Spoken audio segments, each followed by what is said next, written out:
ఇక కామారెడ్డి జిల్లాలోనే మరో ప్రధాన వార్త విషయానికి వస్తే బాన్స్వాడ నియోజకవర్గ కేంద్రంలోని ఆర్టీసీ బస్టాండ్లో నవజాత శిశువు విక్రయం కలకలం రేపింది.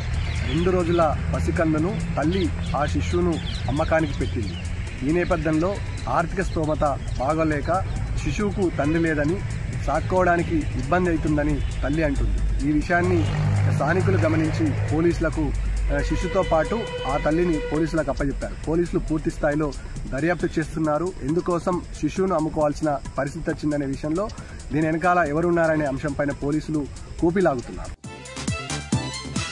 ఇక కామారెడ్డి జిల్లాలోనే మరో ప్రధాన వార్తా విషయానికి వస్తే రైతులపైన అక్రమ కేసులను బనాయించి వేధింపులకు పాల్పడడం పట్ల కామారెడ్డి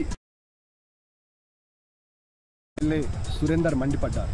రైతులు ప్రభుత్వం ఇస్తానన్న హామీలను అదేవిధంగా మంత్రి సీతక్కకు వినతి పత్రం ఇచ్చేందుకు వస్తున్న సమయంలో రైతులను అడ్డుకున్నారనే నెపంతో రామారెడ్డి పోలీస్ స్టేషన్లో కేసు పెట్టడం ఎంతవరకు సమంజసము అని అన్నారు.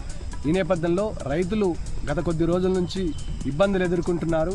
ధాన్యం కొనుగోలు జరుగుతలేదు, బోనస్ అందుతలేదని రైతులు తమ సమస్యలను తీర్చాలని మంత్రి సీతక్కకు వినతి పత్రం ఇచ్చేందుకు సీతక్క దగ్గరికి వెళ్లారే తప్ప ఇతరత్ర ఏ కారణాలు లేవని, ఇందులో రైతులతో పాటు బీఆర్ఎస్ నాయకులపైన అక్రమ కేసులు బనాయించడం సరైన విధానం కాదని తక్షణమే కేసును ఉపసంహరించుకోవాలని డిమాండ్ చేశారు మాజీ ఎమ్మెల్యే సురేందర్.